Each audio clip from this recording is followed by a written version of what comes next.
Good morning. My name is Bill Peard, and I'll be your host this morning on Capitol Preview. Our guest this morning is Senator Chaz Allen, Democrat from Newton. Senator Allen, thanks for coming in this morning. Thanks for having me, Bill. I'm glad to be here. We're going to just jump right in. I think the big issue this year with the State House, the Iowa legislature, is budgets. It seems like budgets are driving everything. So do you want to kind of expand on that a little bit or give your personal take on it? Right, and I think you've heard before that, that they've pointed downward the revenue estimate, and that's going to be always tough, and next year's going to be tough. So I think a lot of the budget issues we're going to take on this year, so next year is a little easier to handle. But as you know, with falling corn prices and things like that, that hurts Iowa's revenues to the state. And I think one of the prime examples in Newton, as we worked through Maytag's issues we had back in early 2007, incomes as a county were still relatively high because of our agriculture. Now, people inside of Newton that worked at Maytag were hurting, but what bolstered our county at that time was agriculture.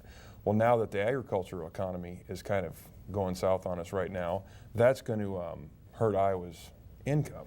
Mm-hmm. So I think as we move through this, we need to be cautious and prepare a tighter budget, and I think we're doing that. I think there's going to be a lot of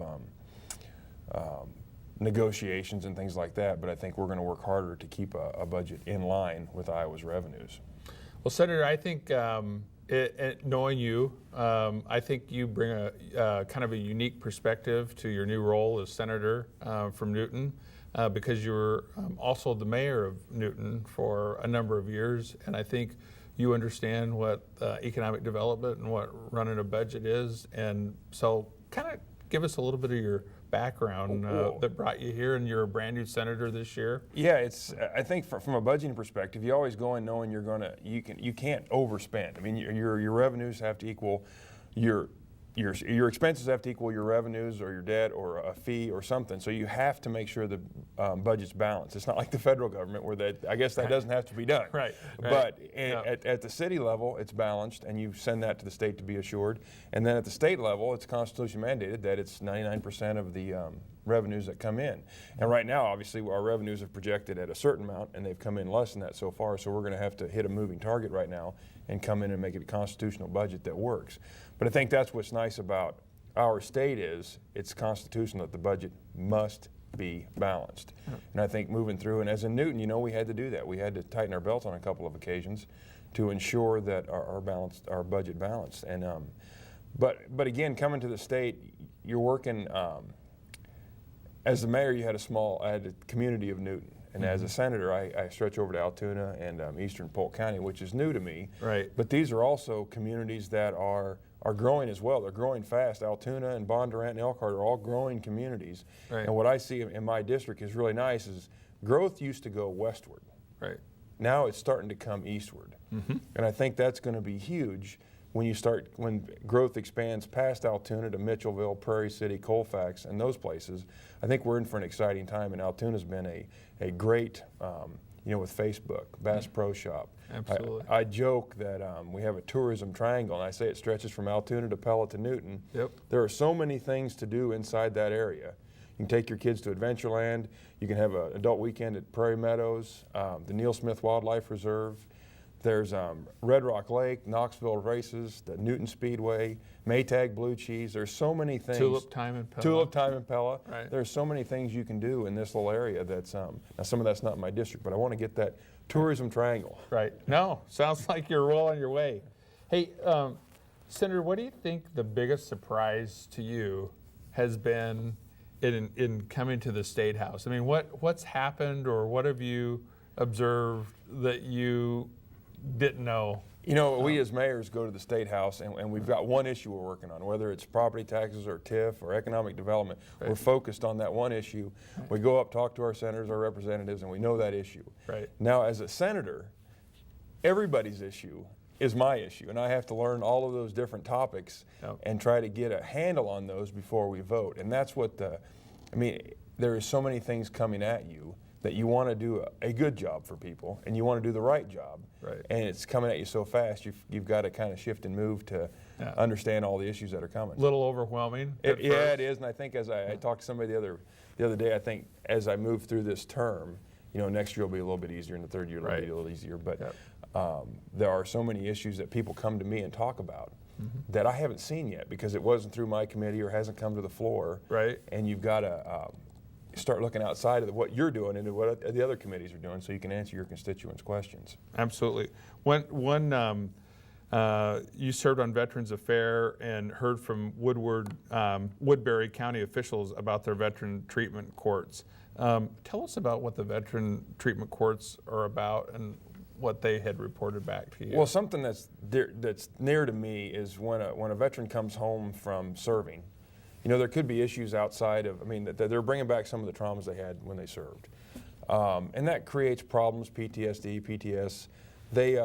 Drinking comes into play. They may get arrested for drinking. They may get arrested for drug use or something. Well, what Woodbury County has done is said, hey, we've seen veterans get arrested every day. Well, why are they getting arrested? Okay, is there something that's leading to this?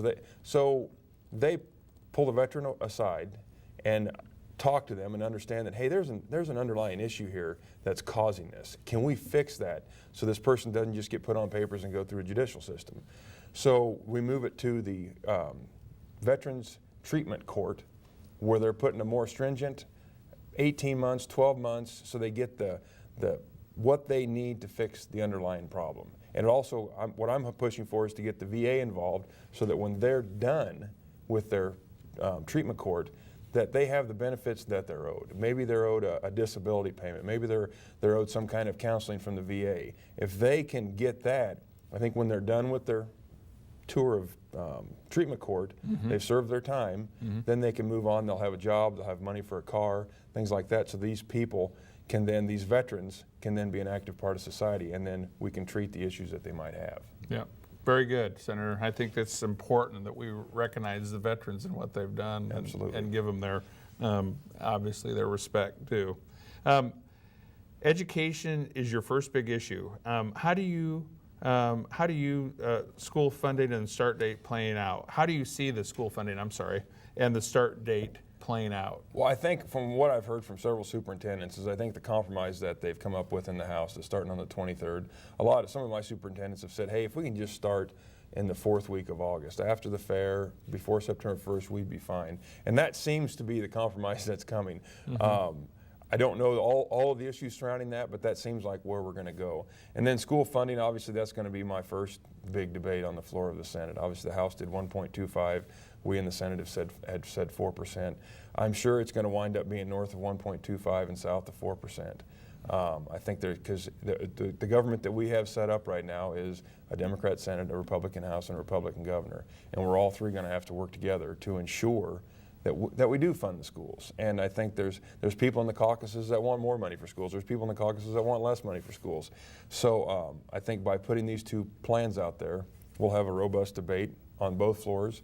It'll probably be decided as we go into conference committee and things like that towards the next couple weeks. What are some of the other issues that you see facing you guys at the State House, at the Iowa General Assembly this year? Well, they're not just issues; they're opportunities. I would say opportunities because there's so many there's so many things coming at us, and I think my first several weeks in the Senate have been enjoyable. First, I think one of the things we've also done is the lottery has been working to put money in our Veterans Trust Fund. Well, they were based on ticket sales of certain tickets. Well, those tickets haven't produced the revenues that they thought they would. Right. So the lotteries come to us with veteran support and said, hey, we would like to just put $2.5 million in the Veterans Trust Fund every year to get it to a $50 million base.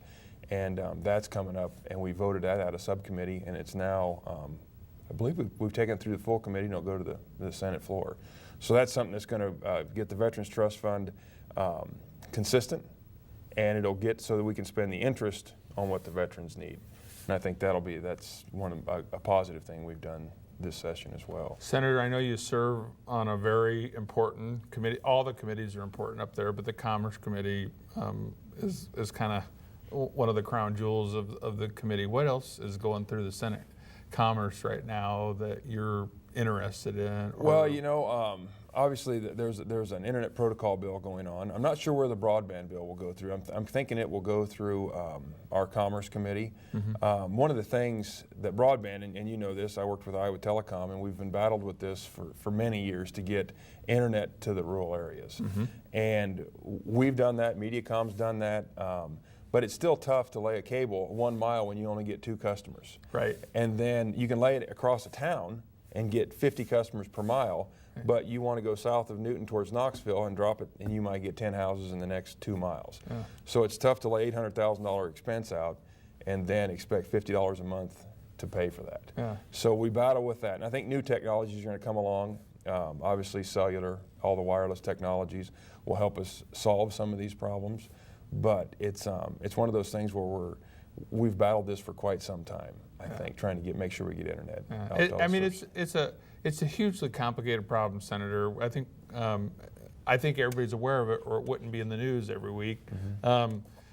Any kind of other solutions that you might just throw out there? I mean, I don't want to put you on the spot because there's all kinds of debate going on right now, and hearings and solutions, and subcommittees working on this. Well, and I think like with any network, you have to have wireless, you have to have copper, you have to have fiber, you have to have coax. All of those things will make a great network. You can't focus on one thing. So I think as these companies that they'll work together, they'll find solutions themselves as the technology improves. I know we used to call them pizza boxes. They would extend the internet out beyond the town. You'd run a cable to it, and then it'd speed it up out past our smaller towns that have that. But a lot of times, even the smaller phone companies produce great services in the town that they serve. So it's not a one-size-fits-all problem that we've got to solve, but I think, and it's going to be based on technology. That's going to. Anything else, Senator, that you'd like to leave our viewers with this morning? It sounds like we've talked about some pretty, I wouldn't say complicated, but very weighted issues that face our state, and I think we appreciate senators like you that have a lot of energy and are going to dig in and help solve some of these problems for Iowans. Well, it's fun. Like I said, this is my first, 5th or 6th week I've been up here, so it's a learning experience for me. I'm listening, I'm learning from Republicans and Democrats on how we get these things done, and I'm happy to be here. I want to thank the constituents that put me here. So it's an exciting time. Well, thank you very much, Chaz Allen, Democrat from Newton. Stay tuned. Coming up in our next segment, we'll have former Senator Jeff Angelo discussing capital procedures. Thank you.